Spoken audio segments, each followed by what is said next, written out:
हम एक में को परिचित नहीं है, और परिचित ना होने की वजह से, फॉर एग्जाम्पल एक बात मैं कहूं तो ये किसी को बुरा मानने की जरूरत नहीं, जो पेशेंस जिसको कहते हैं वो चीज मैं आपको बताना चाहता हूं। हो सकता है ब्रदर रवि यादव को आकर आज 30 साल हो गए और ब्रदर महेंद्र को आकर 10 साल हो गए। एग्जाम्पल बता रहा हूं मैं, और ये एग्जाम्पल से हमें सीखना है। हो सकता है कि ब्रदर रवि को प्रभु ने प्रचार का अनुग्रह नहीं किया होगा, उसको प्रभु ने एक एल्डर बनाया होगा चर्च का, और प्रभु ने महेंद्र पाल के ऊपर प्रचार का अनुग्रह किया होगा, एल्डर का अनुग्रह नहीं होगा उसके ऊपर। तो फिर भाई महेंद्र को हम चर्च में प्रचार को खड़ा कर रहे हैं, रमाबाई टिकड़ी में प्रचार को खड़ा कर रहे हैं।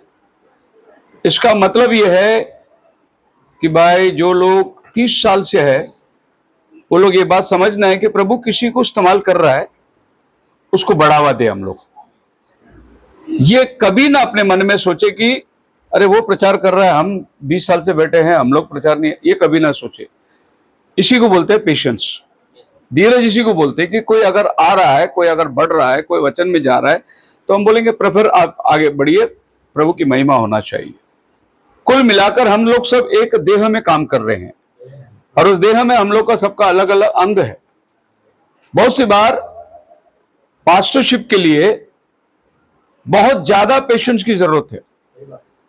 पेशेंस बोलने से वो हद हो जाता है। अभी पास्टर्स का पेशेंस ऐसा होता है जैसे एक माँ है, अपने बच्चे को गोद में रखा है, एक बाप है, अपने बच्चे को गोद में रखा, और बच्चे ने पेशाब कर दिया, बच्चे ने टट्टी कर दिया, तो बाप और माँ फेंक थोड़ी देते उसको साफ करेंगे, उसको पोंछ पाछ करेंगे, उसको वापस गोद में ही लेंगे। यही एक आत्मिक पिता का भी काम होता है कि भले बच्चा गंदगी कर दे तो भी उसको साफ सफाई करके, क्योंकि बच्चा नादान है, उसको मालूम नहीं है। लेकिन यही बच्चा जब प्राउड हो जाएगा, खुद ही बोलेगा पापा मुझे पेशाब को जाना है, पापा मुझे बाथरूम जाना है, यही बच्चा, तो वो बोलने तक हमको सहन करना बहुत जरूरी है। अगर माँ ने बोला अरे बच्चा मेरे गोद में पेशाब कर दे, अभी मैं बच्चे को हाथ ही नहीं लगाऊंगा, तो फिर वो आदमी के पास पेशेंस नहीं है, एक बाप होने का पेशेंस नहीं है। ऐसे एक एल्डर होने का पेशेंस, एक डीकन होने का पेशेंस, ये सब अपने लाइफ में जरूरत है। फॉर एग्जाम्पल पिछले हफ्ते की बात है, एक बात बताता हूं, ऐसी जो कमजोरी है उसको अगर हम बोलेंगे नहीं तो फिर वो सुधार कैसा आएगा। अभी हमारे चर्च में नाश्ता आ गया, संडे स्कूल के नाश्ता आ गया, लोग नाश्ता करना। अभी बच्चे लोगों को अंदर हम नहीं बिठाते, बाहर बिठाते, क्योंकि अंदर जगह नहीं पुरता, या बच्चे लोग की थोड़ी शरारत की वजह से माँ बाप को बाहर बिठाते। और चर्च छूटने के पहले अभी ऐसी बात हो गई कि भाई चलो चलो चलो उठो उठो उठो, टेबल लगाने का, उठो उठो। अब वो बच्चे को उठा के जाएंगे कहां? अंदर तो जगह है ही नहीं, क्या बाहर भेजोगे उनको? जो मैं देखा वो मैं बता रहा हूं। तो उधर हमको धीरज धरना है।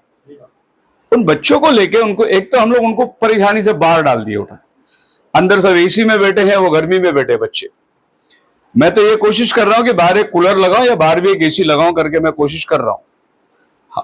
किसी भी तरीके से हमारे बीच में पक्षपात नहीं होना चाहिए, और किसी को भी अपना एहसास कम नहीं होना चाहिए। लोग हमारे पास आते हैं आधार के लिए आते हैं, कुछ समाधान पाने के लिए आते हैं, और वो समाधान नहीं पाएंगे तो हम लोगों का ये जो चर्च का जो कारोबार है ये सब बेकार है। हम अगर बोलेंगे उठो उठो उठो, टेबल डालने के, करने का, वो करने का। अब मेरे पास 3 बार आया, चाबी दो, टेबल का चाबी दो। मैंने बोला नहीं है चाबी, नहीं दिया चाबी, चाबी मेरे पास ही पड़ा था, नहीं दिया। क्यों नहीं दिया? क्योंकि मेरे को मालूम है जाएंगे, टेबल खोलेंगे, तड़ातड़ी करेंगे। तो मैंने सलाह दिया कि आप क्या करो, नाश्ता ही बांटना है तो टेबल बाहर लगा दो। अपना पास नीचे टेबल पड़ा है, 5 टेबल पड़ा है, थोड़े आंगन के बाहर लगा दो, वहां से नाश्ता डिस्ट्रीब्यूट करो। परेशानी नहीं होना किसको, उसको बोलते हैं धीरज। लेकिन कुछ लोग के पास धीरज, उठो उठो चलो बाहर निकलो, चलो इधर उधर बचो। आप कलीसिया के अंदर, चाहे वो डीकन का काम करे चाहे एल्डर का काम करे, आप पहला तो आप सॉफ्ट स्पोकन होना चाहिए। सॉफ्ट स्पोकन, आपकी बात में नरमी होना चाहिए। बहुत नरमी का मतलब यह है, praise the Lord brother, please मैं आपसे रिक्वेस्ट करता हूं, कोई भी चीज, चप्पल उठा के ऊपर रख, दिखता नहीं क्या? नहीं, प्लीज ब्रदर, रिक्वेस्ट है, आप अपना चप्पल उठा के ऊपर रखे। एक तो ये बातें हमें सीखना है। मतलब कभी कभी हो जाता है, बहुत हम लोग बहुत आगे चले जाते हैं ज्ञान में, रेवलेशन के अंदर, और बेसिक चीज जो है वो रह जाती है। हालेलुया। इसमें सबसे माहिर है संगत, एक नंबर है वो। बिल्कुल जूता मारता लेकिन भिगो के मारता हो जूता नहीं करके, लेकिन वो पानी में डुबो के बिना आवाज नहीं आया ऐसा मारता जूता। अच्छा है वो। हाँ, तो मारो लेकिन नरमी से पेश आओ, ताकि सामने वाले को बुरा नहीं लगे। अभी बहुत लोग आते अपने पास, नए नए लोग आते, और हमें मालूम नहीं हो क्या उम्मीद से आ रहा है, क्या गरज से आ रहा है, लेकिन इतना जरूर है कि उसको ये पता चला कि यहाँ प्यार मिलता है, यहाँ जाएंगे तो सुकून मिलता है, इसलिए लोग आ रहे। अब एक ऐसा भी बच्चा है जो इमेच्योर बच्चा है, आवाज करता है बहुत बीच में, तो अब आप 1 घंटे के अंदर हमको कितना इरिटेशन होता है, लेकिन वो माँ उस बच्चे को जो है जन्म देके पाल रही है, वो कितना इरिटेट होता रहेगा। उसका दुख को हम एहसास ही नहीं करते। हम 1 घंटा हमको परेशानी हो रही करके उसको उठा के चुप करा बाहर जाओ, पर वो माँ का परिस्थिति को देखो ना कि वो कैसे हो। वो भी ये चाहती है कि किसी ने बोला प्रेयर में लेके जाओ ठीक हो जाएगा, ऐसी उम्मीद से आ रही है। और काश अगर नबी होता हमारे दिनों में तो उधर ही बच्चे को हाथ रख के ठीक करके देता, पर आज हमारी विश्वास में क्या घटिया हमें नहीं मालूम, पर प्रभु समय लगाएगा ऐसा भी। पर हम ये जानते हैं कि चंगाई जरूर मिलेगी, उतना पेशेंस उसको भी होना चाहिए। अगर आज आया ठीक हुआ तो कल आने वाला है नहीं, क्योंकि ये लोग आए चंगाई के लिए, और प्रभु चंगाई से बढ़कर आपका उद्धार चाहता है। तो सैल्वेशन तक वो लोग आना है। प्रभु निश्चय तुम्हारे जीवन में काम करेगा, लेकिन तुमको सैल्वेशन तक आना बहुत जरूरी है। हालेलुया। सो मैं आपसे विनती करता हूं और आपसे रिक्वेस्ट करता हूं कि हर चर्च के जो सदस्य है वो औरों के साथ पेश आए नरमी से। नरमी से मतलब जो अगर हमारे पास आते हैं, जो अगर हमारे पास कोई भी आता है, तो हमने उसको उस तरीके से, क्योंकि वो हमें प्रभु को देखना चाहिए, उसको हमारे अंदर प्रभु का क्वालिटी नजर आना चाहिए, नहीं तो फिर हमारा सेवा कोई फायदा नहीं। मान लो अब हम लोग बचपन में कन्वेंशन लगाते थे ऑर्डिनेंस एस्टेट के अंदर, और हमारे जो पास्टर साहब थे, तो हम लोग खाना बांटते थे, बनाते थे, बहुत मेहनत करते थे हम लोग। लेकिन जैसे हम लोग खाना बांटते जाएंगे, सबको लोग बैठते थे पूरी हॉल में ना, नीचे बैठते थे, कम से कम 200, 400, 500 लोग को खाना खिलाना है। तो पीछे से हमारा पास्टर आते थे, ठीक है, उसका जो भी स्टाइल था, लेकिन वो खाना खाने वाले, खाना खाया ना संडे को चर्च में आने का, वो देखते थे कौन कौन नया नया बैठा है, बकरा ना, बोला हाँ कन्वेंशन में खाना खाया ना, चर्च को आने का संडे को आया था। वो सबको हमारे पीछे पीछे दम दाटे। हम लोग बोले यार खाना भी दे रहे, ऊपर से गाली भी दे रहे पीछे से। तो ठीक है, उनका तरीका था अपना लोगों को दमदाटी देने का, बुलाने का, पर वैसे बोलने से कोई चर्च को आने वाला है नहीं। और हम लोगों का जो पेशेंस है, वो पेशेंस का अगर आप रिजल्ट देखोगे तो आप अंदाज लगा सकते हैं कि आज प्रभु की भवन में बैठने की जगह नहीं है। प्रभु ने हमें उठाया है, प्रभु ने हमें बढ़ाया है। एक समय था हम लोग चर्च करके दोपहर को घर में आके खाना बिना खा के आराम करते थे संडे को, पर आज हम लोगों को खाना ही नसीब नहीं है। खाया तो खाया, मिला तो मिला, गाड़ी में बैठो, पुणे भागो, पुणे में मीटिंग हुआ, खाना मिला नहीं मिला, फिर बॉम्बे भाग के आओ, एक ऐसा टाइम हो गया। इसका मतलब क्या है कि प्रभु आपका धीरज का फल दे रहा है आपको, और हम उसमें आनंदित है। बोलो हालेलुया। अभी हम 3 दिन पुणे में जो कन्वेंशन चलाए CNI चर्च में, और प्रभु की कृपा से हमने जिस तरीके से मैसेज पेश करना था हमने पेश कर दिया। पर प्रभु का अनुग्रह देखो कितना बड़ा है। मुझे कल परसों के दिन सवेरे फोन आया, जिसने पुणे का मीटिंग ऑर्गेनाइज किया उस आदमी ने, उसका कोई और मामा, कोई लगता है रिश्तेदार, वो बॉम्बे में बोरीवली चर्च का, मेथोडिस्ट चर्च का पास्टर है।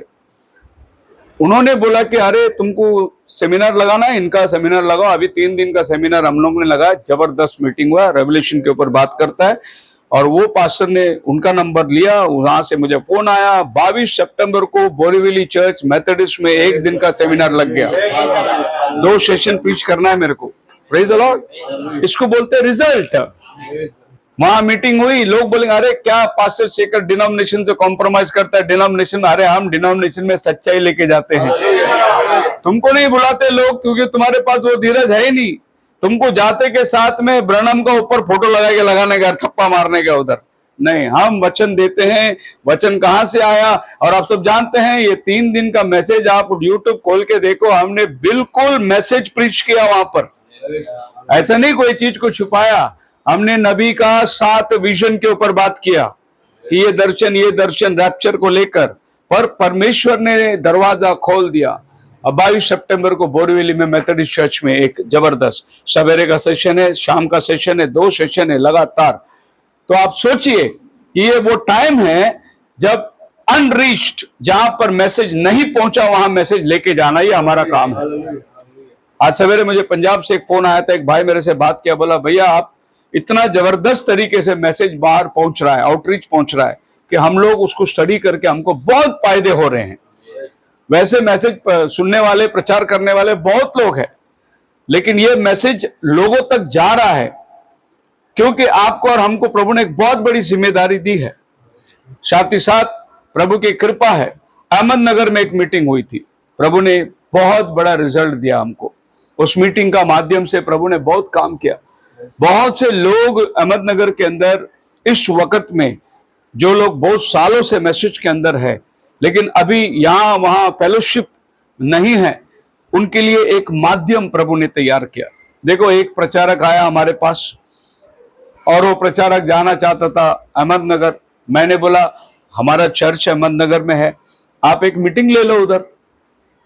तो बोला ये तो बहुत अच्छा होगा, मैं खाली घूमने को, मतलब लोगों को मिलने, कंडोलेंसेस के लिए जा रहा हूं, तो प्रचार भी हो जाएगा।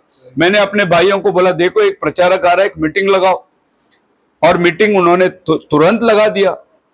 हमने पूना की मीटिंग खत्म करके वहां से सीधा नगर जाना था, मैं नहीं गया। मैं बोला मैं नहीं आऊंगा, डैनी को भेजता हूं ट्रांसलेशन कर लो, क्योंकि 15 तारीख से लेके मैं नगर पूना में हूं। मैं बोला बॉम्बे जा रहा हूं। वहां के ब्रदर लोग बोले नहीं नहीं आप आओ, भले आप बैठो लेकिन आप आओ, आप आएंगे तो अच्छा लगेगा। फिर हम बड़ी मतलब उस परेशानी के अंदर, इतना टायर्डनेस के अंदर, फिर हम लोग गए नगर और वहां पर हमको ट्रांसलेशन करना पड़ा। एक बंदा प्रचार कर रहा है इंग्लिश में, मैंने ट्रांसलेशन किया। प्रभु का स्तुति हो, हालेलुया। ये जरूरी नहीं कि हमेशा प्रचार ही करता रहना, कभी मौका मिला ट्रांसलेशन करना है। प्रभु ने हमको दिया है वरदान, उसमें कोई कमी नहीं रखना। लेकिन वहां पर बहुत से लोग आए जो प्रचारक को जानते थे, बहुत से लोगों को वचन मिल गया, बहुत से लोगों को संगति मिली। वहां से रिजल्ट आया। क्या रिजल्ट आया? अब की बार पास्टर शेखर जब आएंगे नगर के अंदर तो हम सब लोग इकट्ठे हो जाएंगे और हम जितने सीएनआई के हमारे कांटेक्ट है वो लोग को बुलाएंगे, क्योंकि ये मैसेज अभी नगर में उतर कर आया है। देखो कितना बड़ा रिजल्ट, कितना बड़ा प्रभु का काम है। सिर्फ थोड़ी सी पेशेंस धरना है, थोड़ी सी हिम्मत रखना है, तो क्या होता है हमारा काम जो है परमेश्वर और भी आगे बढ़ाएगा। बोलो हालेलुया। आज वो बंदे ने इतनी जबरदस्त गवाही दी अपना, जो बंदा हमारे पास आके गया, बोला कि अगर आज के तारीख में कहीं इस मैसेज के अंदर सेवा होती है तो वो बॉम्बे में पास्टर शेखर के यहाँ सेवा होती है। एक बहुत बड़ी गवाही। बल्कि हमारे इर्द गिर्द रहने वाले, हमारे आसपास रहने वाले हमारा बहुत बैड रिपोर्ट भेजे थे उधर, बहुत खराब रिपोर्ट भेजे थे। लेकिन इस बंदे ने सबको बोला कि अगर तुमको जाना है तो जाओ, उनके साथ रह के उनकी मीटिंग सुनो और उसके बाद में तुम जवाब लो कि क्या वो लोग कर रहे हैं। हमारे पास जो मिनिस्ट्री है ना, वो सोल विनिंग मिनिस्ट्री है। आत्माओं को जीतने का काम है अपना। बाकी के लोग क्या है, वो सोल विनिंग मिनिस्ट्री उनकी खत्म हो गई। वो वही एक सर्कल बना के लोगों को गांठ बांध के रख के उन्हीं को ठोक ठोक के उन्हीं को सिखा रहे। हमको लास्ट दरवाजा बंद होने के पहले भी कोई आत्मा अंदर आता है क्या, यही हमें देखना है। हालेलुया। सो पेशेंस आपको बहुत उच्च स्थान पर लेके जाता है। सो बाइबल में आज जो वचन हम लोग देखने जा रहे हैं वो है धीरज। To affirm the presence of God has be progress toward a life that resembles Jesus Christ, we must always remember that God is with us. जब हम लोग इस आध्यात्मिक जीवन के अंदर बढ़ते हैं और प्रभु यीशु मसीह का अनुकरण करते हैं, तो हम सब लोग ये विश्वास करना है कि प्रभु हमारे साथ है। Sometimes God is like a teacher instructing us with construction. कभी कभार परमेश्वर हमारे लिए टीचर बन जाता है। याद रखना, परमेश्वर हमेशा हमारे साथ में भला करने वाला ही नहीं रहेगा, कभी कभी वो ताड़ना देने वाला भी बनता है, ताकि आप और हम जो है परीक्षा में पास हो जाए, है नहीं। एक टीचर सिखाती रहेगी, और जब बच्चा होमवर्क नहीं करता उसको 2 छड़ी भी लगाएगी। इसलिए छड़ी लगाएगी कि बच्चा सीख कर आए और एग्जाम अच्छी तरीके से दे। आप मेरे साथ है? सो टीचर, परमेश्वर हमारा कभी कभी हमारा टीचर बन जाता है ताकि वो हमें इंस्ट्रक्ट करे। Sometimes God is like a fellow worker challenging us to excellence. कभी कभी परमेश्वर हमारा सहकर्मी बन जाता है, मतलब वो हमारे साथ उतरकर काम करता है ताकि हम लोग काम के अंदर ढिलाई ना करें। He becomes a coworker. वो हमारे साथ उतरकर हमें मदद करता है। मैं एक बात को जानता हूं, अगर परमेश्वर साथ ना हो तो हम लोग ये काम कर नहीं सकते। आप मेरे साथ हैं? मैं सवेरे से चर्च में है, सवेरे का पूरा चूहा ने दीवार खा के ऊपर का जो कपाट का ऊपर का पूरा जो फॉल्स सीलिंग है नीचे गिर गया। इतना मट्टी चूहा ने अंदर से दीवार खोद के अंदर से रास्ता बनाया। अब हम लोग तो सब देखते रहते हैं बाहर, लेकिन ये इसका इलाज कैसे करने। आज पूरा उस सीलिंग को खोला, वहां का पूरा मट्टी झाड़ के निकाला। ब्रदर राज और जॉन को मैंने बुलाया चर्च में और पूरी साफ सफाई करी, वापस उस सीलिंग को फिक्स किया। वहां का पीछे वो बच्चे लोग यहाँ बैठते हैं, वहां पंखा नहीं है क्योंकि कपाट के कारण हमने पंखा निकाल दिया। वहां एक छोटा पंखा लाके लगाया। तो सवेरे से वहां से भागते भागते मैं घर आया, बस कपड़ा चेंज किया, खाली 15 मिनट मैसेज बनाया होगा मैं, और मैं दौड़ते दौड़ते इधर आ गया। अगर मेरी तरह आप सवेरे से चर्च में काम किए होते तो आप शाम को उठते नहीं। मैं ये कह रहा हूं कि हम क्यों कर पा रहे हैं, क्योंकि खुदा हमारे साथ रहता है। He becomes a coworker. वो हमारे साथ होकर हमें मदद करता है। भाई मैं उन पास्टरों में नहीं है कि दिन में 4 घंटा सो जाए, शाम को मीटिंग करना है और आराम लेने में, वो पास्टरों में से नहीं है। मैं दौड़ते रहता हूं, काम करते रहता हूं, क्योंकि हमें परमेश्वर को अपना सहकर्मी समझ के काम करना है। Hallelujah. Sometimes God is a fellow worker. Sometimes God is a spectator, encouraging us to keep on and on. कभी कभी खुदा हमारा स्पेक्टेटर बन जाता है। बोलते बेटा खेल में देख रहा हूं कैसा खेलता है, और वो देखते रहता है कि हम गिरते हैं, उठते हैं, क्या करते हैं। वो हमारा क्या बन जाता है? स्पेक्टेटर बन जाता है। जो कोच तुम्हें फुटबॉल के ग्राउंड में सिखाता है, यही कोच जब तुम मैच खेलते हो वो स्टेडियम में बैठ के तुमको देखते रहता है। स्पेक्टेटर बन गया। अभी तुम खेलने के टाइम पे वो तुम्हारे साथ उतर के नहीं बोलेगा राइट मार लेफ्ट मार, नहीं बोलेगा। वो अभी देखता रहेगा तो कैसा खेलता है, लेकिन खेल मैदान में उतरने के पहले वो तेरे साथ खेल रहा था। मैं सवेरे जब अपने बालकनी में बैठता हूं, मेरे पीछे स्कूल है, वहां पर अभी कोच आ रहा है फुटबॉल सिखाने। मैं देखते रहता हूँ फुटबॉल बच्चे लोग को कैसा सिखा रहा है।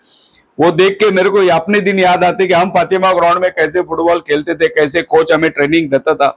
इतना बढ़िया ट्रेनिंग देता है, लेकिन ये कोच क्या उनके साथ उतर कर मैदान में खेलेगा? नहीं खेलेगा। वो टाइम पे बच्चों को खेलना है। तो खुदा हमारा कोच भी है, बाद में वो हमारा स्पेक्टेटर भी बन जाता है कि बंदा खेलता कैसा है। और प्रभु आपको सेवा में छोड़ता है, इसलिए आपको देखता है कि आप कैसे खेलते हैं। बोलो हालेलुया। आप कैसे काम करते हैं, प्रभु आपको ऑब्जर्व करता है। So he becomes our spectator. Whatever situation we find ourselves, God is always with us. हम अपने आप को चाहे स्टूडेंट के रूप में जाने, चाहे खिलाड़ी के रूप में जाने, जैसे भी जाने, एक विश्वास करना है, खुदा हमारे साथ रहता है। He is always with us. Hallelujah. आइज़ाया describe, पढ़िए आइज़ाया चैप्टर 40 वर्स 28।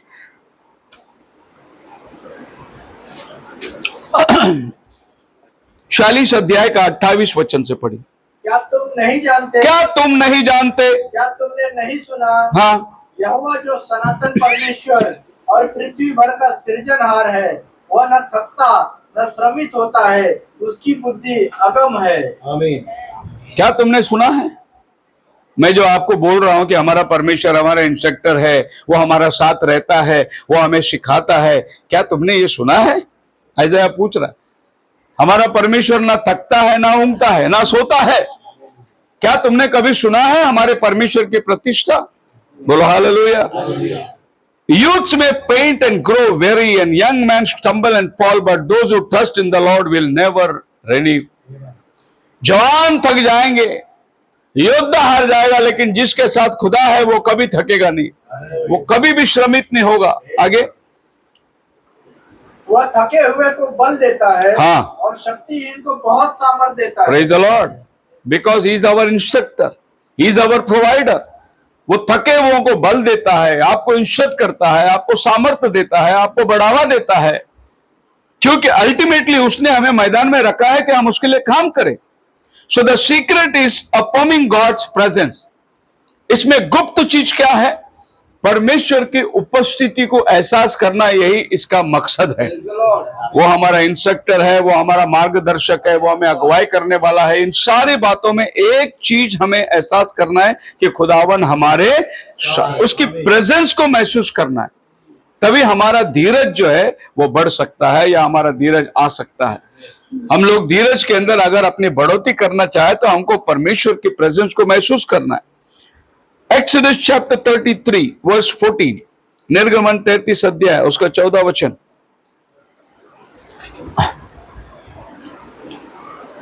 यहोवा ने कहा, आशीष उधर बैठो, मैं आप तेरे साथ चलूंगा। जाओ ऊपर बैठ, आशीष को दे उधर जगह, उसको तकलीफ हो रहा बैठने के लिए। ओके फाइन, हाँ पढ़िए।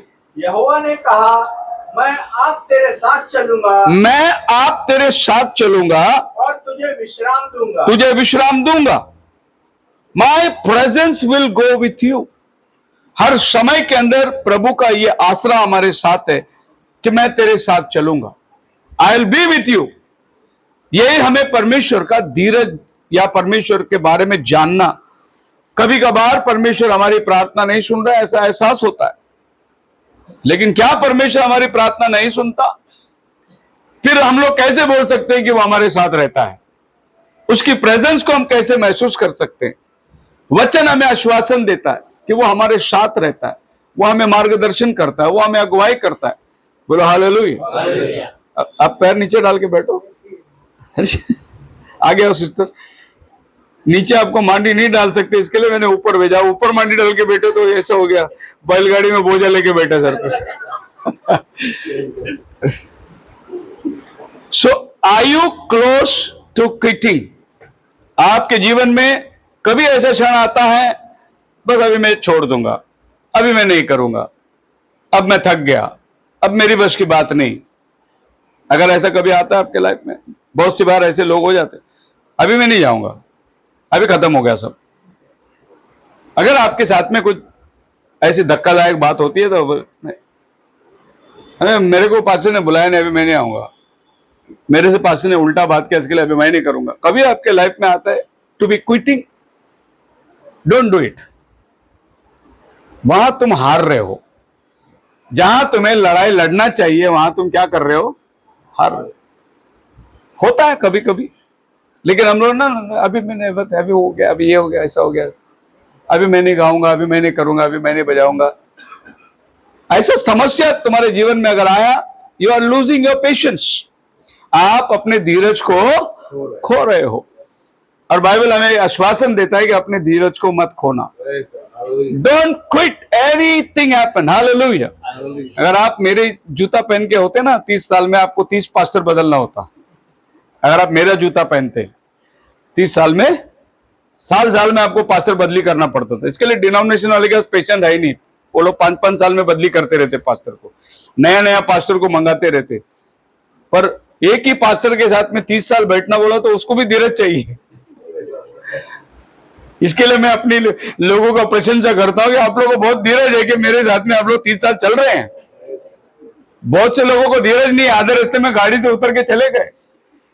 अभी भी देखेंगे तो सलाम करते हो लोग, पर वो गाड़ी में नहीं, अपने साथ उतर गए वो लोग, क्योंकि उनके पास वो धीरज नहीं रहा। तो आप मुझे सहन कर रहे हैं, मैं आपको सहन कर रहा हूं, तो हम दोनों का धीरज बढ़ रहा है। बोलो हालेलुया। मेरी भी कई सारी हरकतें तुम्हें पसंद नहीं होगी, फिर भी आप साथ में हैं। आपकी बहुत सारी हरकतें मुझे पसंद नहीं। इतना हो सकता है कि मेरा 30% 40% होगा, आपका 90-80% होगा। फर्क इतना जरूर होगा, क्योंकि आपसे ज्यादा मैं स्टडी कर रहा हूं, आपसे ज्यादा मैं दौड़ रहा हूं। अच्छा, अभी मेरे को एक बंदे ने बोला, हम लोग भागते हैं हमारे परिवार के लिए, हम नौकरी करते हैं, काम करते हैं, हमारे परिवार के लिए हम काम करते हैं।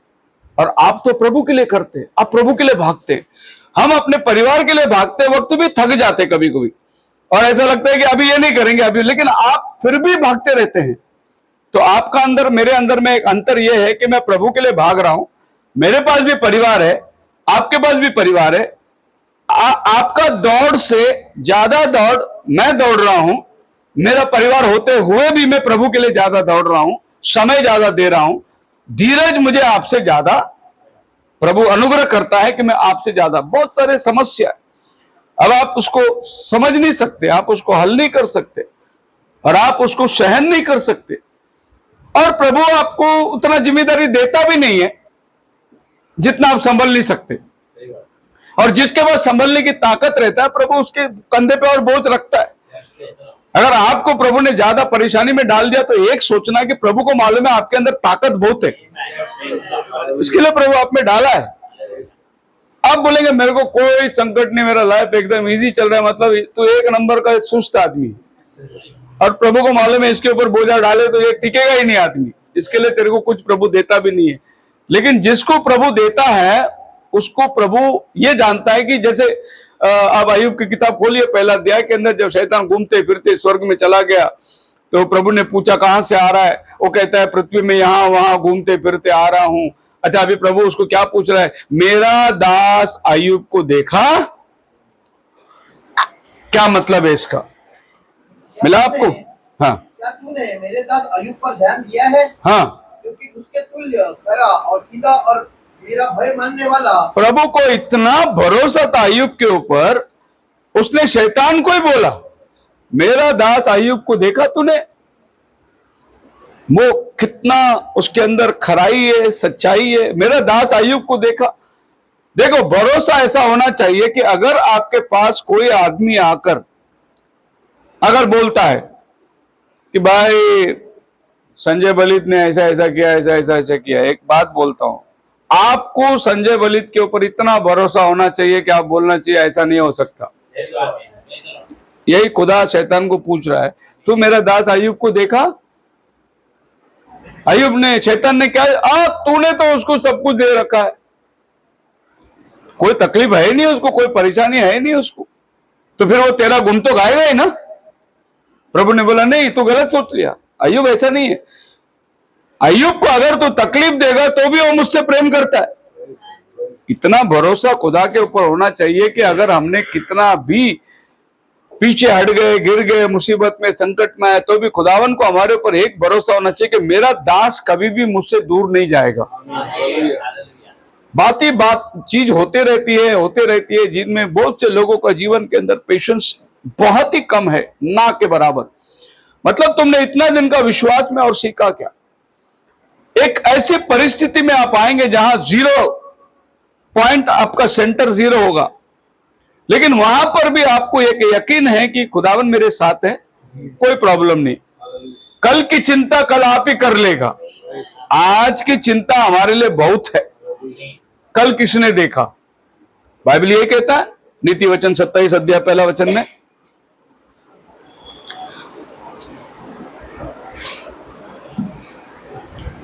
कल के दिन के विषय में डिग मत मार। हाँ, क्योंकि तू नहीं जानता कि दिन भर में क्या होगा। हाँ, तेरी प्रशंसा और लोग करे तो करे, परंतु तू आप न करना। हाँ, दिन भर में क्या होगा मालूम नहीं, कल की क्या बात कर रहा है तू?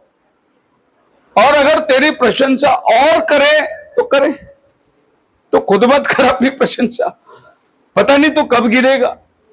सो बाइबल हमें आश्वासन देती है, अगर हमें नहीं समझ में आता तो कुछ बातें ज्ञानी से सीखना जरूरी है, क्योंकि ये वो आदमी लोग हैं जो खुदा को अच्छी तरीके से परख कर देखा हुआ आदमी है। Praise the Lord.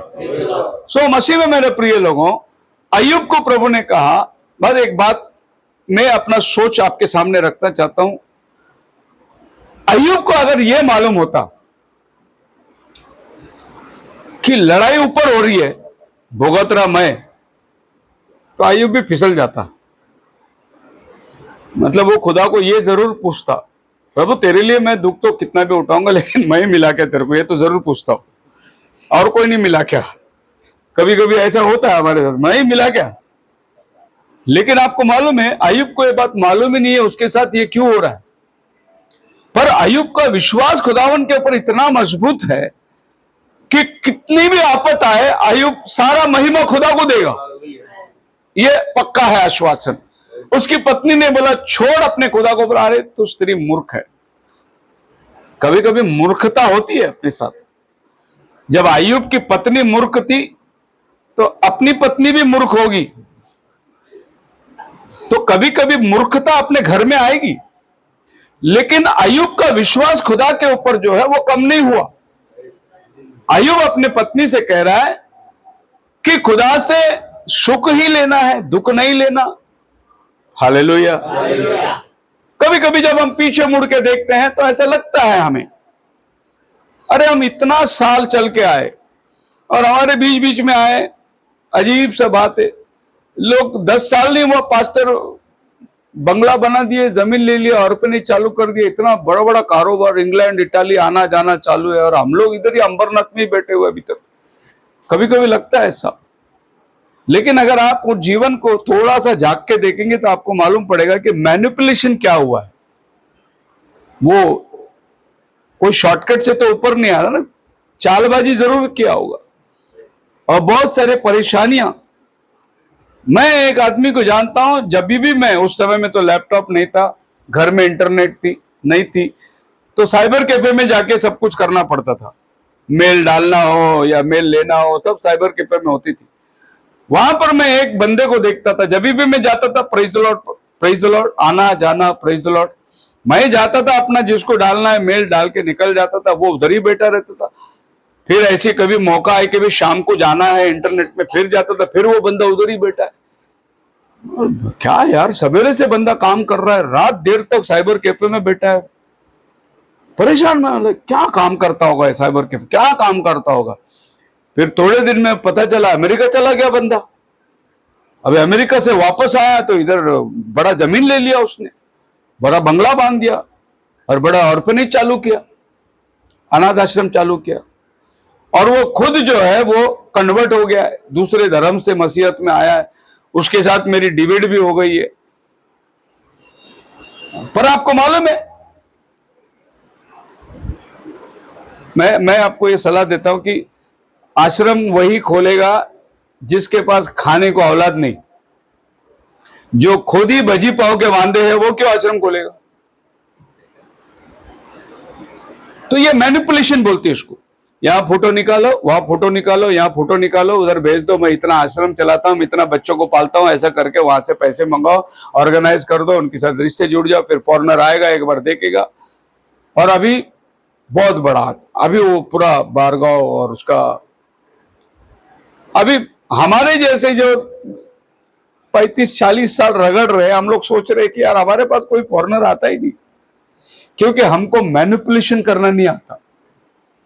यहां का तस्वीर निकाल के फॉरनर को कुछ झूठ बोल के वहां से पैसा निकालना, ये हमने सीखा भी नहीं, ना हमारे बाप ने सीखा। हमारा बाप अभी तक रिटायरमेंट होने तक बेचारा ऑर्डिनेंस में कुक ही रहा, वो कभी अपना प्रमोशन के बारे में सोचा ही नहीं।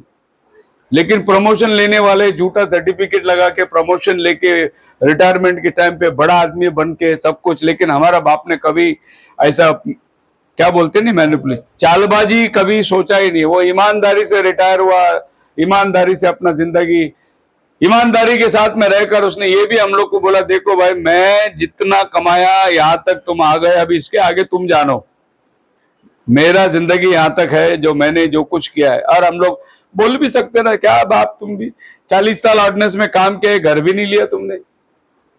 बोलने वाले बोलेंगे, और कोई अगर बच्चे प्रभु में नहीं होते तो भी बोलते। और हमारे चारों बच्चे लोगों का अगर शादी हुआ है तो वो हमारे बाप के खर्चे में नहीं हुआ है। वो जिन लोगों ने मेहनत किया, बच्चे लोगों ने किया, वो किया, कर दिया ऐसा ही। बाप ने कुछ नहीं कर पाया, लेकिन हम अपने बाप को दोष नहीं दे रहे, बल्कि हमारे बाप की हम प्रशंसा कर रहे, क्योंकि हम सब लोग को उसने प्रभु में रखा है। इस बात की हम प्रशंसा कर रहे। उसने एक ईमानदारी का जिंदगी जिया, कभी झूठ नहीं बोलना, कभी चोरी नहीं करना, कभी किसी के साथ कोई बुराई, कोई लुचपन नहीं करना। और हम लोग उसी रास्ते को फॉलो करते, लेकिन जो उसने सिखाया वो सबसे बड़ी जो धन है वो ये है, आज मेरे हाथ में बाइबल है और हमारे पास में परमेश्वर ने एक सेवा दी है। ये सबसे बड़ा धन है जो अय्यूब के पास में था। सो धीरज आपको कुछ हद तक लेके जाता है। Are you tired of trying to live for Christ?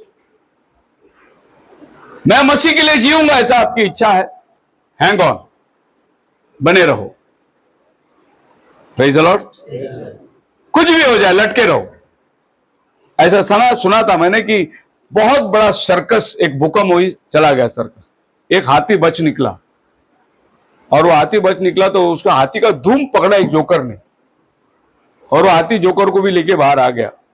पूरा सर्कस डूबी, वो जोकर बच गया क्योंकि उसने एक मजबूत जान का हाथी पूंछ पकड़ लिया उसने, वो खींचते ऊपर आया। आप भी खुदावन को पकड़ लो, कितना भी बड़ा भूकंप आने दो, आप डूबने वालों में नहीं होंगे क्योंकि आप जिसको पकड़ा है ना वो आपको ऊपर उभर के लाने वाला है। धीरज यही है। Do you feel like giving up on Christian life? Roll up your sleeves and get back in that. आपको ऐसा लगता है यार बहुत हो गया मसीही जीवन, अभी मैं थक गया, अभी नहीं चलना चाहता हूं, तो खुदा का बंदा कहते हैं कि उठा, अपना हाथ का बटन खोल और ऊपर कर और काम पे लग जा। Put your sleeves up. जब नौबत आई काम करने का, अपना कड़क स्त्री मत देखना। Put your sleeves up. हमको काम करना है, हमको पीछे नहीं हटना है। बोलो हालेलुया। मतलब हम लोग जो है प्रभु के काम में जो आगे बढ़ते हैं, never to turn back, can't resist temptation. परीक्षाओं को आप झेल नहीं सकते। Accept God's forgiveness and keep on living rightly. अगर आप परीक्षाओं को सामना नहीं कर पाते, खुदा को कबूल करो और अपने जीवन को क्षमा की याचना में बनाए रखो और प्रभु के साथ में बने रहो। Do you feel that sorrow and disappointment greet you every morning?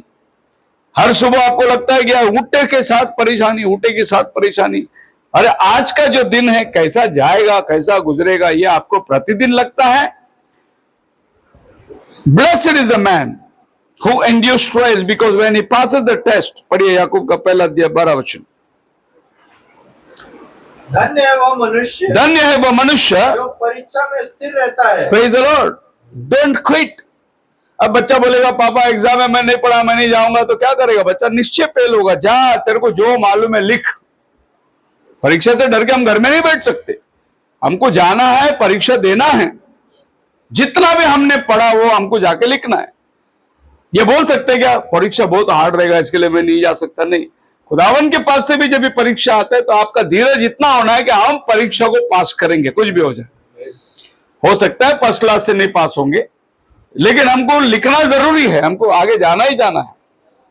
हम घर में नहीं बैठ सकते कि भाई परीक्षा मुझे नहीं चाहिए, फिर आपको पढ़ाई छोड़ना पड़ेगा, स्कूल छोड़ना पड़ेगा। और हम लोग सब जो है एक स्कूल में है अभी, जैसा संडे स्कूल बोलते। संडे स्कूल जो है बच्चे लोग को होता है, लेकिन हम बड़े लोग भी जो चर्च में आ रहे हैं, हम भी स्कूल में ही आ रहे हैं। जैसा हमारे स्कूल में लेसन होता है वैसे चर्च में लेसन होता है।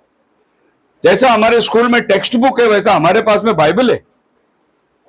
जैसे हम स्कूल जाते हैं वैसा टेक्स्ट बुक पढ़ते हैं, वर्क बुक पढ़ते हैं, होमवर्क करते हैं, वैसे एक विश्वासी चर्च में आने वाला बाइबल पढ़ना है, होमवर्क करना है, उसको भी टेक्स्ट बुक है, उसको भी वर्कशॉप है, उसने बैठना है, उसको स्टडी करना है। बहुत से लोग क्या सोच लिए, बस हम लोग को चर्च मिल गया, पास्टर मिल गया, बपतिस्मा हो गया, बस अभी क्या बाइबल पढ़ना है। और बहुत से लोग बाइबल पढ़ते भी नहीं। हमारे विश्वासी भाई लोगों को अगर मैं पूछूं कितने लोग मैसेज पढ़ते हैं तो ना के बराबर है। हमारे पास 1100 मैसेज है, नबी का मैसेज है। मैंने कई बार मैसेज बुक निकाल के अपनी चर्च में और लादी में लगाने के लिए ऊपर से निकाल के रखता हूं। मैं देखता हूं कि संडे सब बॉक्स के अंदर डाल के फिर ऊपर टंगा हुआ है मैसेज। आज भी मैंने ऊपर चढ़ के मैसेज देखा, बॉक्स में डाल के ऊपर डाला जहां चूहे गा रहे। वो मैसेज बुक मैंने एक नहीं, दो नहीं, 3 बार नहीं, मैं कितनी बार नीचे निकाल के रखा कि लोग लेके जाए घर पे पढ़े। मतलब मैंने देखा कि किसी को मैसेज में इंटरेस्ट, लोग तरसते हैं। मेरे को अभी एक सिस्टर ने फोन किया था, बोले पास्टर जी मेरे को मैसेज बुक चाहिए। कुलाबास से एक सिस्टर आती है। मैं बोला सिस्टर आप जब भी आओ चर्च में पढ़ा हुआ है मैसेज, वो आप लेके जाओ। लोग तरस रहे हैं, लेकिन हमारे यहाँ कोई मैसेज को हाथ नहीं लगाता। मैं आपसे पूछता हूं कि आप कितने मैसेज पढ़ते रहेंगे? आप अपने आप से सवाल करो। आप चर्च में एक एल्डर है, चर्च में एक डीकन है, आपने कितना प्रॉफिट का मैसेज पढ़ा है या कितना पढ़ने के आप प्रयास कर रहे हैं? आपको क्या लग रहा है पास्टर प्रचार कर रहे हैं, चर्च जा रहे हैं, हम अपना काम कर रहे हैं? नहीं, इतना काफी नहीं है ब्रदर। आप परीक्षा में हो, आपको एक एग्जाम भी देना है। आप जो टेक्स्ट बुक पढ़ रहे हैं उसका आपको परीक्षा भी देना है। एक समय आएगा, आप उसको स्थिरता के अंदर लेना बहुत जरूरी है, गंभीरता में लेना बहुत जरूरी है। बहुत सी बार ऐसा है कि अपने चर्च में बहुत से विश्वासी लोग हैं जिनके लाइफ से किसी को कोई फायदा नहीं होता। वो एक निष्फल पेड़ के समान चर्च में पड़ा रहता है, उसके जीवन से आपको कुछ भी लाभ नहीं होता। लेकिन हम लोग का लाइफ से, सबके लाइफ में, एक एक छोटा बच्चे के लाइफ से भी लोगों को फायदा होना चाहिए, लोगों को कुछ ना कुछ तरीके से उपयोग होना चाहिए। हम लोग, अगर हम लोग किसी भी तरीके से किसी को उपयोग नहीं होते तो कहना XYZ है हमारे चर्च में, जिनके द्वारा आप देखोगे कभी भी वो खाली आता है, जाता है, मुंह दिखाता है, चला जाता है, उससे कभी भी चर्च की एक गिलास पानी उसके हाथ से कभी कोई पी नहीं सकता। वो कभी किसी को पानी पिलाया नहीं। तो ऐसा निष्फल पेड़ भी बहुत है अपने साथ। लेकिन इन निष्फल पेड़ों के साथ में मेरा दरख्वास्त है, मेरी विनती है कि आप फलदायक बन जाओ। आप अपने जीवन के अंदर फल लाने की कोशिश करो, किसी न किसी तरीके से अपना काम में हाथ लगाओ। मैं क्या देखता हूं कि अपने चर्च में चर्च उठा, वही तो 2-3 सिस्टर लोग हैं जो झाड़ू मारते, कारपेट वही करेंगे। बाकी के मैंने कभी देखा नहीं कि उनके अलावा कोई और सिस्टर की भी दिलचस्पी होती है कि कुछ करे, कभी नहीं देखा मैंने देखा कम्युनियन के अंदर हमारा खाना पीना होता है, उसके बाद में वही 2-3 सिस्टर लोग हैं जो बर्तन घसते, प्लेट धो के उठा के रखते। बाकी मैंने कोई नया व्यक्ति को आकर हाथ बटोरना देखा। उसको लगता है कि मेरा स्टैंडर्ड थोड़ा हाई है, ऐसा लगता है। ऐसा हो सकता है कि भाई राजू ब्रदर बोल सकता, मेरा आदमी जो गाना गाता है मैं क्यों बर्तन धोऊं? ऐसा फिर मेरा औरत ने ये सोचना चाहिए, मेरा आदमी तो प्रचार करता है, मैं क्यों हाथ लगाऊं? बात बोलता हूं। तो हम लोग अपना स्टेटस को जानना ही नहीं है। हमको अपना स्टेटस के लेवल से नीचे आना है और हमको दूसरे की सेवा करना है। मसीही जीवन ही ये है कि हम दूसरों की सेवा करें। एक में को हमारे लाइफ से उसको फायदा होना चाहिए, उसको मदद होना चाहिए। कोई लोग की आदत है हमेशा किसी की भलाई या अच्छाई बोलेंगे नहीं। वो देखो कैसा है, ये देखो कैसा है, वो देखो कैसा है, वो कैसा है देखो, ये देखो कैसा है, ये मुंह में उनका यही गुण रहेगा उसका। वो देखो, उसको देखो, उसको देखो, और फिर सब लोग मिलके उसको देखो। उसके जीवन से कुछ फायदा नहीं रहेगा चर्च को, क्योंकि उसका टाइम इसी में जाता है। वो क्या करता है, वो किससे हाथ मिलाता है, वो किससे बात करता है, वो किसके बारे में बात करता है, यही चीजों में आपका टाइम जाता है। आपको कुछ करने का मौका। मैं वही देखता हूं, शनिवार को वही 3-4 सिस्टर लोग बंधे हुए आते, चर्च धोते हैं, साफ सफाई करते, झाड़ू लगाते, कुर्सी वगैरह। बाकी सिस्टर लोग क्या करते?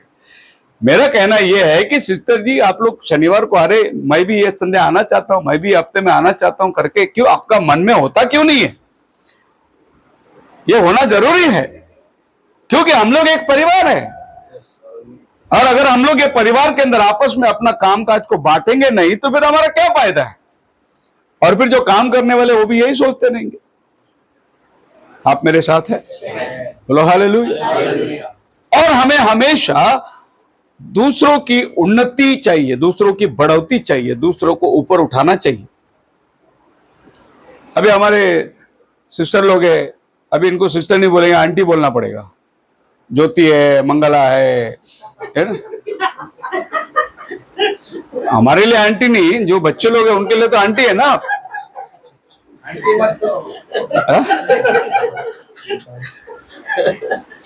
तो मेरा क्या कहना है आंटी लोगों से कि जो जवान बच्चे हैं उनको आगे लेके आओ, उनको उभारो, उनको गाना सिखाओ, क्योंकि अभी आपके बच्चे लोग आपके कंधे के बराबर हो गए। अभी आप लोग ये सोचना है कि नेक्स्ट जनरेशन तैयार होना है। तो आपने क्या करना है, उस जनरेशन को आज प्रोत्साहित करना है, टाइम निकालना है, उनको बुलाना है चर्च में, जवान बच्चों के साथ में उनको गाना प्रैक्टिस लेना है, उनको खड़ा करना है। अगर मैं ये नहीं सोचूं कि मेरे बाद कोई प्रचारक खड़ा हो जाओ तो ये मिनिस्ट्री खत्म हो जाएगी। मेरे बाद मिनिस्ट्री कौन चलाएगा? तो मेरी मिनिस्ट्री खत्म होने के पहले मैंने कम से कम 2-4 को तो खड़ा करना जरूरी है, ताकि वो मिनिस्ट्री को आगे लेके जाए। Praise the Lord. मान लो कल अचानक सिस्टर ज्योति बीमार पड़ गई, हॉस्पिटल में एडमिट हो गई, मंगला दुबई चली गई, अगला संडे आएगा कौन चर्च में? कौन गाएगा? अब वो जो बच्चे लोग हैं, जवान बच्चे लोग हैं, उन लोगों ने कभी माइक पकड़ा ही नहीं। तो मैं ये कहना चाहता हूं कि हमारी धीरज जो है, इसमें हमें पेशेंट धरना है कि और लोग उभर कर खड़े हो जाए। एक नेक्स्ट जनरेशन को तैयार करना जरूरी है। मोजेस, वो जाने के पहले एलिशा को तैयार किया, अभी वो पैड संभाल लिया, लेकिन कल चल के एलिशा का शादी हो गया, अमेरिका चला गया, पैड कौन बजाएगा? तो आज एलिशा ने भी एक पैडिश को तैयार करना है नहीं? कल ब्रदर को कॉल आ गया, समझो बोट में चले गए, ऑर्गन बजाएगा कौन? तो उसने क्या करना है, देखना है कि इंटरेस्टेड लड़का कौन है, और देखना है कि ये लड़के को ताल में, अभी गोलू को कभी ऑर्गन सीखेगा ही नहीं, उसका रिदम साइड में इंटरेस्ट है, उसको चमड़े का वस्तु या तबला या ढोलक, उसमें उसको इंटरेस्ट है। तो पैड बजाने वाला ने गोलू को घर में बुलाना है, कभी खाली टाइम रहेगा तो आजा, उसको 2-3 पैच सिखाना है, उसको तैयार करना है। ये पर्सनल इन्वेस्टमेंट है।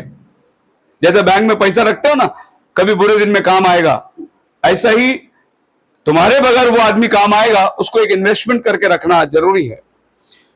ये हर क्षेत्र में लोगों ने सोचना है।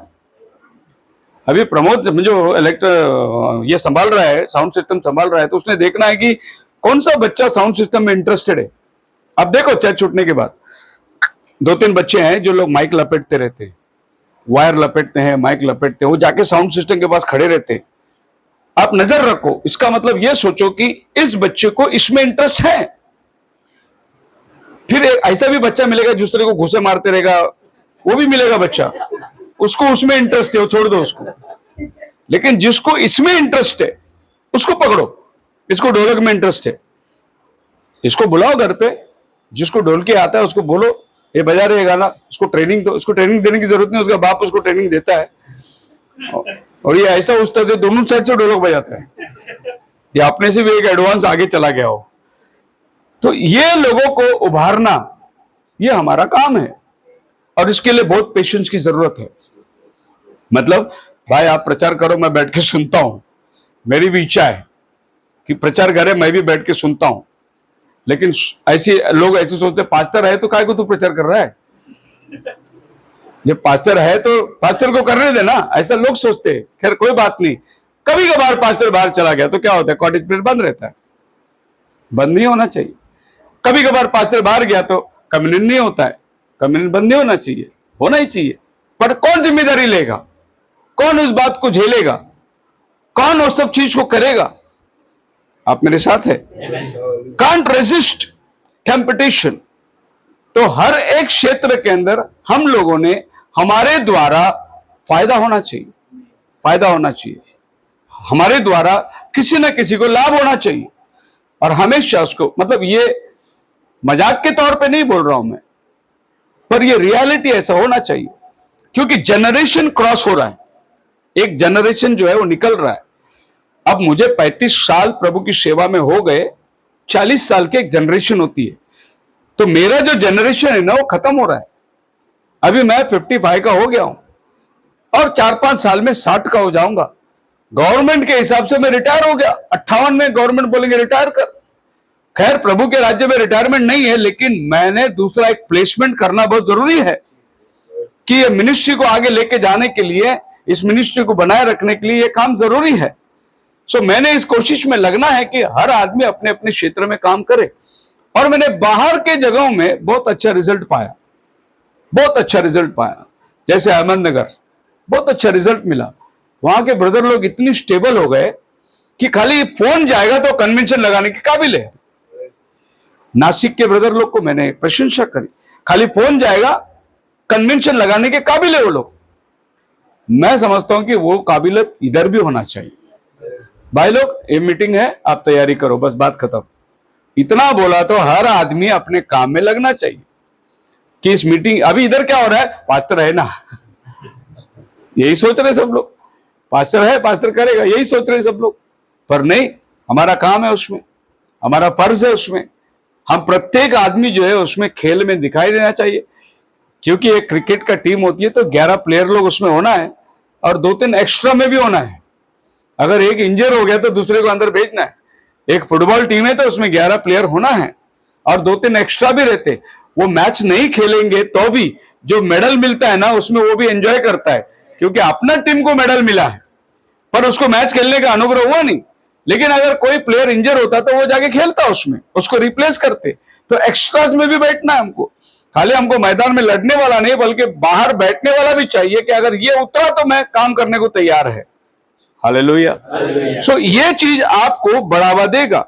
If you are not flop until you let go, अगर आपको ऐसी परिस्थिति में है कि यार मैं फ्लॉप जा रहा हूं, तो प्रैक्टिस में लग जाओ और कोशिश करो कि इससे बेहतरीन चीज मैं नेक्स्ट टाइम पे लोगों को देना चाहता हूं, इससे उत्तम चीज मैं लोगों को देना चाहता हूं। So don't quit, never give up, keep going and hold on. भागो मत, हारो मत, चलते रहो और प्रभु को धरे रहो।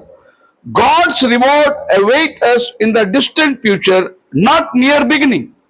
खुदावन ना इनाम जो देना है ना, वो रेस जिधर खत्म होते हैं ना उधर इनाम मिलता है। मतलब बाबा मैं इतना साल चला, अभी मैं नहीं चलूंगा क्योंकि मेरे को कुछ नहीं मिला करके उतरो मत। इनाम हमेशा एंड में मिलता है। जहां तुम्हारा रेस खत्म होता है उधर तुम्हारे लिए इनाम रखा हुआ है। बोलो हालेलुया। चाहे थर्ड आओ फोर्थ आओ, लेकिन जिधर रेस खत्म होता है उधर तुम्हारे लिए प्राइज रखा है। अगर तुम बोलोगे ना मैं अभी यहां इसके आगे नहीं चलूंगा, तो इधर प्राइज नहीं मिलेगा आपको। प्राइज के लिए आपको वो स्पॉट तक टच करना है। No breaks, step it, take it like, and no time out exist. We must work every day in our life, and it has been said, life is like reading a book. जीवन ऐसा है जैसे हम एक किताब पढ़ते हैं। It begins to make sense when we near the end. कोई भी किताब पढ़ने को आप हाथ में ले लो, जब वो स्टोरी खत्म होने का जब टाइम आता है ना, तभी आपको पता चलता है कि यार ये किताब कितना इंपॉर्टेंट रहा। 2-3 पन्ना पढ़ के छोड़ दिया तो एक किताब का संदेश ही नहीं मिलेगा आपको। आपको आखिरी पन्ना तक पढ़ेंगे तो वो किताब का जो सारांश है वो आपको मिलेगा। तो जिस दौड़ में हम दौड़ रहे हैं, इस दौड़ में अगर आखिर तक दौड़ोगे तो आपका दौड़ का जो सारांश है वो जरूर आपको मिलेगा। उसके लिए आपको क्या चीजें, पेशेंस की जरूरत है। Life is like reading, it begins and endurance maintain the stamina needed to see an end and embrace the prize. पढ़े रहो, उसमें लगे रहो, जब तक कि आप मंजिल में नहीं पहुंचते आप लगे रहो। मैं कभी कभी रात को मैसेज बनाने बैठता हूं, काफी टाइम हो जाता है, लेकिन वो अंशन मिलता ही नहीं है। फिर मैं लैपटॉप बंद कर देता हूं, फिर मैं सो जाता हूं। फिर सवेरे जब भी नींद खुली, 4 बजे 5 जो भी नींद खुली, उठा फटाफट जिससे मुंह भी धोया, वापस लैपटॉप खोल के बैठता हूं, क्योंकि जो मैंने इनकम्प्लीट छोड़ा है वो मेरे को कंप्लीट करना है। सामने मेरे को खड़ा रहना है, सवेरे मेरे को प्रचार करना है। खाली यहां लोग नहीं सुनने वाले हैं, और भी लोग सब ऑनलाइन सुन रहे हैं। मेरे को एक अच्छी चीज लोगों के सामने रखना है, उसके लिए मेरे को प्रिपरेशन करना पड़ता है। देखो बाइबल बहुत जानने से प्रचार रख नहीं बन जाता। आपको टाइम पे क्या लोगों को खाना खिलाना है वो जानना बहुत जरूरी है।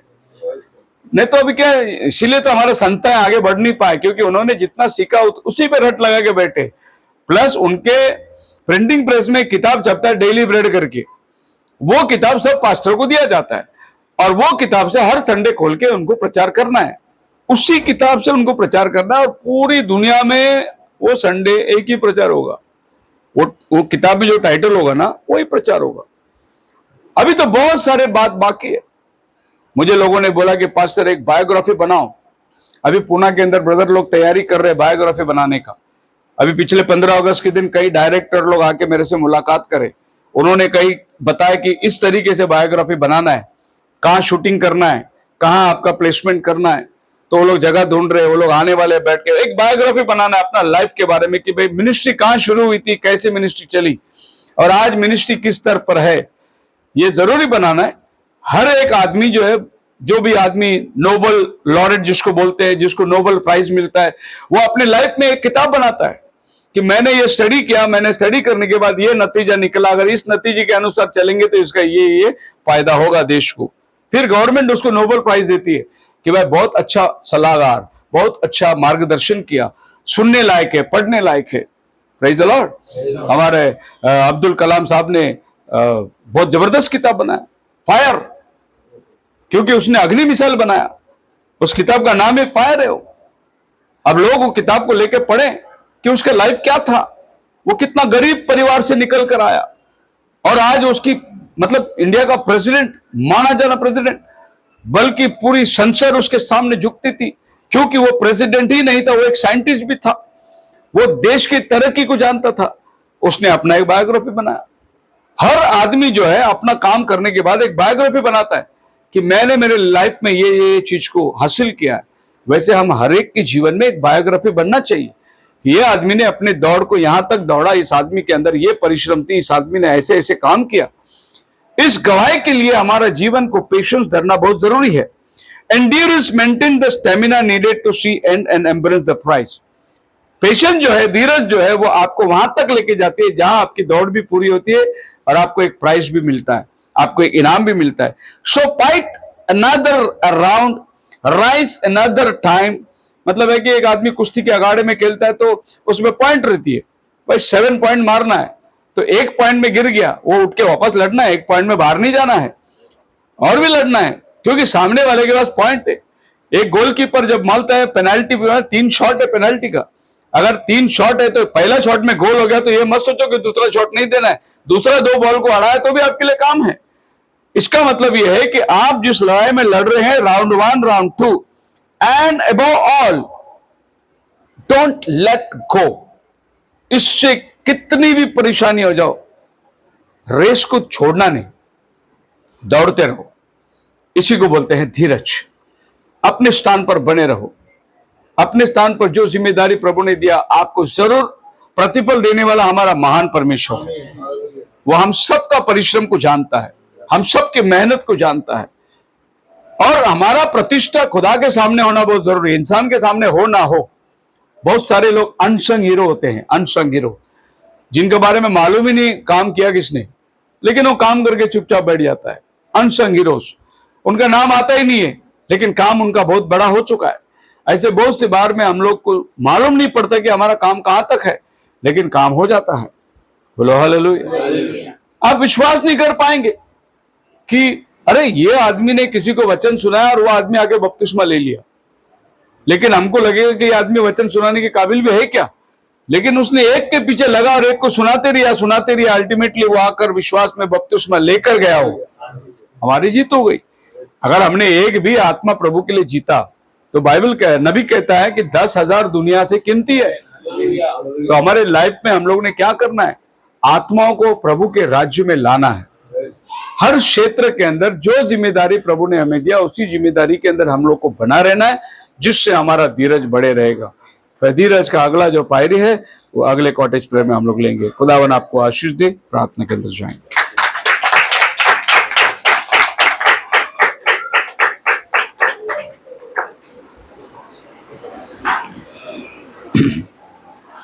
तेरी इच्छा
बनी। इस पायरी को हमने देखा जो धीरज को दर्शाता है, और धीरज धरने के लिए जो वचन तेरा आश्वासन दिया, इसमें हम अपना धीरज को बढ़ाते चले प्रभु। जो सीख आज हमें मिली है, विश्वास पर सद्गुण, सद्गुण पर समझ, समझ पर धीरज, और प्रभु इसी को आगे 7वें पायरी तक हमें ले जाने की दो कृपा कर। भाई रवि उनके घर के लिए दुआ करते हैं, तेरा साया उन घर पर पड़ी रहे। इस घर पे आने वाले आमदनी के लिए दुआ करते हैं। इस घर को प्रभु हर एक समस्या से दूर रख। इस घर में तेरी प्रसन्नता हो प्रभु। इस घर में खुदावन नित्य तेरी उपस्थिति बनी रहे। इस घर में तेरा स्वास्थ्य और चंगाई रहे प्रभु। इस घर को तो आशीषित कर, और आए हुए सभी विश्वासी भाई बहनों को तो आशीषित कर, और जो ये मैसेज को सुनेंगे उनके धीरज के लिए भी मैं प्रार्थना करती हूँ, वे भी बड़े सारा महिमा गौरव तुझको देते हैं। दुआ प्रभु यीशु के नाम से मांग के सुनो। आमीन। Hallelujah, hallelujah, hallelujah, hallelujah. Thank you Jesus, thank you Jesus, thank you Jesus, thank you Jesus. यीशु मसीह का कृपा यहाँ उपस्थित छोटे बड़े और जो लोग इस समय में संदेश में सुन रहे हैं, प्रभु का सहभागिता, पवित्र आत्मा का सहायता उन सब पर बनी रहे। सब मिलकर कहे आमीन। सभी को praise the lord. Hallelujah. Mike off हो गया।